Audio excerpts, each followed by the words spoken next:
So you've implemented a strategy that I think is really intriguing to a lot of people, is that you're not necessarily buying all of the properties that you're putting these short-term rentals into.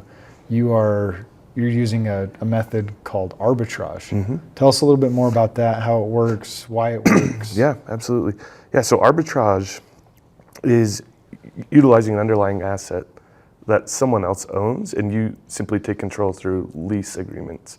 And so very common, practice with arbitrage is a company entity comes into a, let's say a residential building, that high occupancy residential building, and we sign a corporate lease.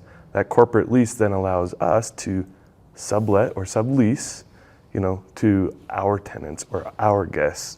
And so that's really the entire, model, is where we take somebody else's asset, we have no cash to build or to buy, but we then sign an agreement, for a 12, 15, 24-month period, and take control of the asset, and then turn around and sublet it. Whether we could do short to midterm rentals, we could do a long-term with a furnished ability, but we really looked at it as an opportunity to, maximize cash-on-cash returns.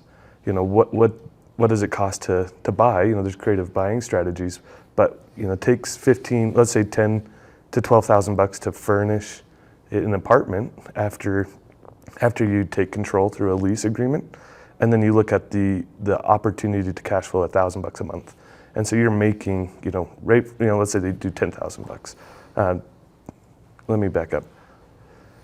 If it costs $10,000 to furnish an apartment, just for a round number, and you cash flow $1,000, you're making 10% on your cash outlay, and that's why we're really interested with the arbitrage model, is the instant cash-on-cash returns.